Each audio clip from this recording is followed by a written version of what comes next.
Magandang gabi sa inyong lahat. So I wanted to do a quick video to talk about this clip here, which is going uber viral on Facebook. I think it's got like 100,000 shares, so many comments, and it's about a doctor, quite a famous doctor, I think, who has said that in his opinion, the vaccine is more dangerous than the virus. So I thought we should maybe have a look at it and give our opinion on it and have a little discussion. So yan ang gagawin natin before I have dinner, because it's dinner time here and I am hungry. So bit of kombucha, and let's start watching the clip. Okay, here we go. Ng pagbabakuna kontra COVID-19 sa mga kabataan at sa teenager. Sa interview ng programang 2x2, sinabi ni Dr. Romeo Quijano na batay sa mga pag-aaral, mas delikado sa katawan ng tao ang vaccine kaysa sa mismong virus ng COVID-19. So, what I'd say there is most doctors would agree that vaccines are a good idea. I'd say the majority of doctors, not just in the Philippines, but also in other countries, would say vaccinations for COVID-19 is genuinely a good idea because the benefits outweigh the risks for most people. So that would be the general advice of the majority of doctors sa mundo natin. So if you have somebody making new extraordinary claims, then you need extraordinary evidence to prove those claims. Halimbawa, if I say I can jump 4 meters high, then gusto mo ng ebidensya para mapatunayan that I can jump 4 meters high. You need evidence for extraordinary claims.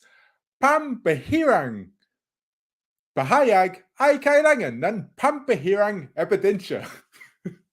So, if somebody is making new claims, which a lot of people and the majority of people are not making, then you should ask for evidence to support those claims. Let's carry on watching this video. Kayo mo kayo nabakunahan na? Hindi ako magpapabakuna dahil mas delikado yung bakuna kaysa virus mismo. Okay, most doctors would not agree with that.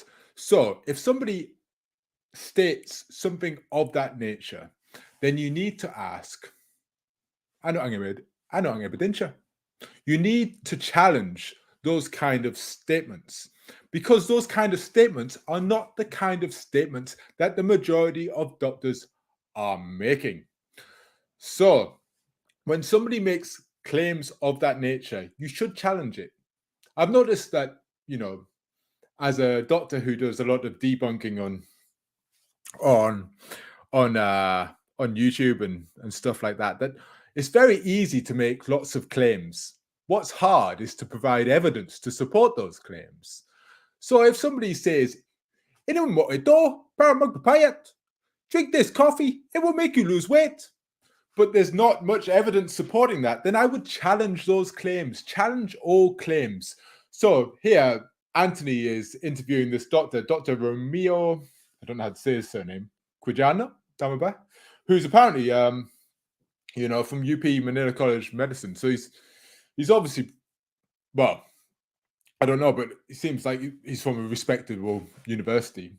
I think he's retired, but, he's obviously a respected individual. But he's making claims that the majority of doctors would not support. So when somebody's doing that, you need to question it. Let's carry on watching and see what Anthony does. Oh, where are we? Teka Ay, muna. teka. Teka, nabigla niyo ako dun Oo. Nagpabakuna pa naman ako. Oh, teka.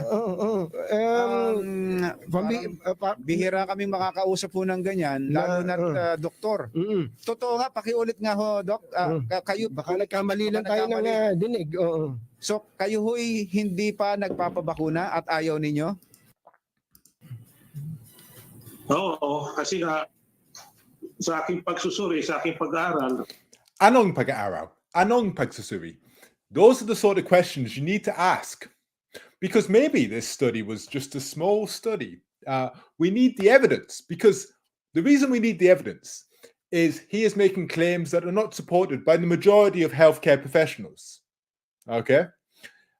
If he was saying something that's more supported by the masses, then we could, what's the word? We could accept it easier. But if somebody's making an extraordinary claim, you need extraordinary evidence. Katulad ng sinabi ko kanina, yung mga pampahirang na pahayag ay kailangan ng pampahirang na ebidensya. matagal ko na pinag-aaralan itong mga bakuna na ito.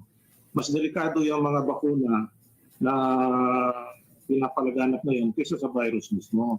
I think that's not true in most cases. I think when it comes to vaccinations, you do need to look at the risks, because there are risks with vaccines and there are benefits with vaccines.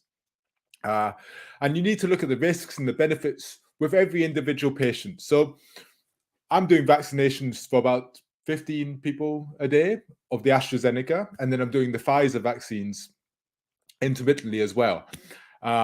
And for every individual, we'll go through the risks and the benefits of the vaccine before they vaccinate. Now, for most people, the benefits of vaccinating are higher than the risks associated with vaccinations.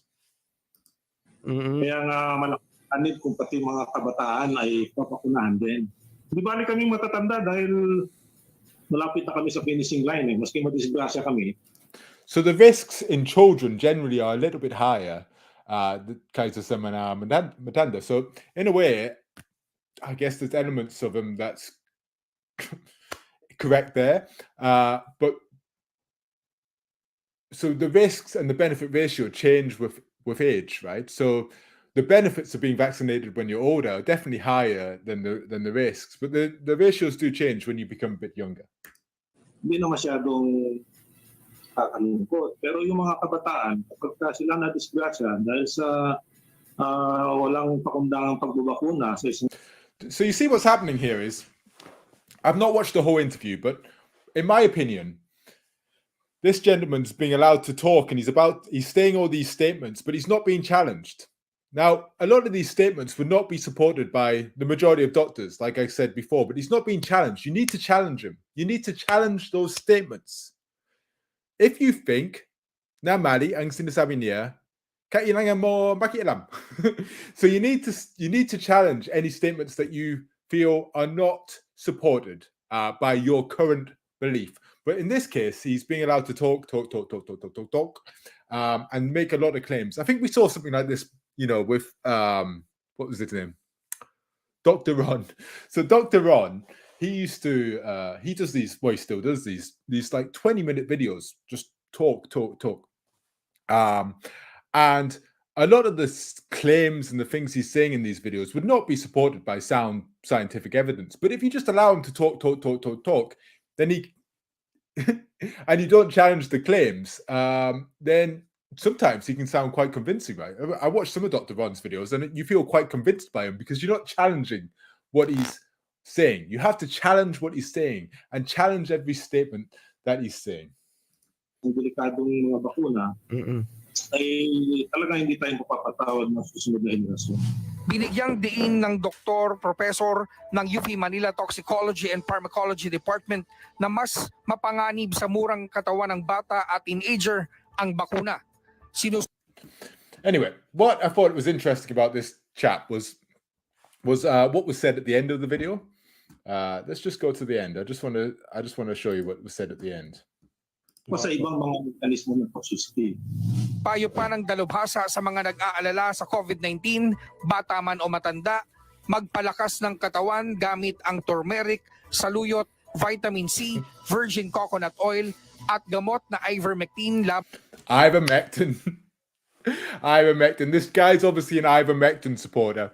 And I don't know why. I've not looked into all his history or anything, but he's obviously advising ivermectin. We've already debunked ivermectin, and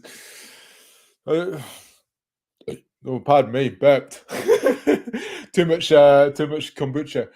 We've already debunked ivermectin and said that currently, based on the scientific evidence, that we don't support the use of ivermectin here on the Doc Adam channel to avoid or treat COVID. But there is obviously a political agenda related to ivermectin in the Philippines. I don't know if this chap's being political with it or whether he just supports it. But I do think it's interesting that he's a supporter of ivermectin, and then he's basically bagging on vaccinations. You know, what's the agenda there? What's the agenda?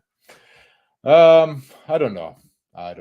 But anyway, I thought it'd be fun just to have a react before I have dinner. And it's been nice. I'll see you guys soon.